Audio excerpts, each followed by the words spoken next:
آلیندن یه سیاسی اکاک دیار و پلانه هم ببینن؟ ام دما هاتن وقت ما اینسیاتیفا هنرمند ام بخواه بریارده لی ام بیجن آلی دن اکوند بیجن آلی پکی که پارتیا کار ما بس سامن يعني عندما أكون آلية أكيد بينن جرك آلية دنجي بينن ما بس سامن ما گوری درفتن ودمی ام نکانم بچن جبر روشی آلوزی لی ما تکنولوژی پیشکتیه ما آلی او که دا دانستاندنی چکریه دانستاندنی چکر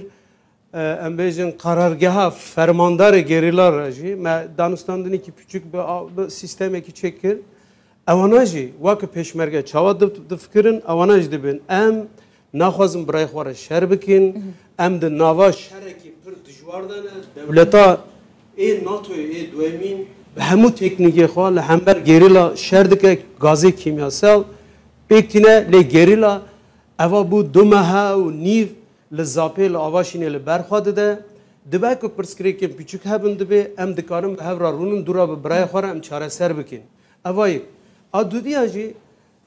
medya Kurdî re jî mesela Sterk TV û medya xeber jî em îro tevlê bûn me Sterk TV jî em tevlê bûn zindî me ewna rex nekirin me got dibe ku wan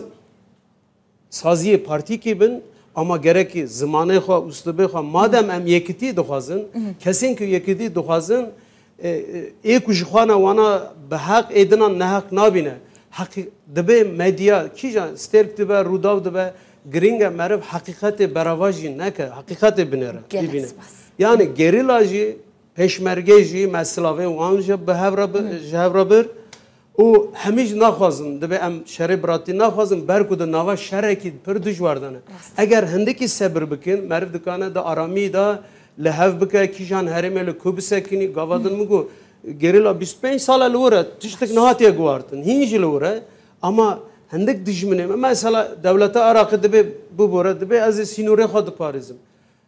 به هندک حولدانان سینوری هری مزن هوای چما سینوری خواهی هوای نپاریزم مثلا yani تی ورد پاریزم بلا سینوری خواهی هوای بپاریزی بلکی گریلاجی گوریوی حلواستی که نشان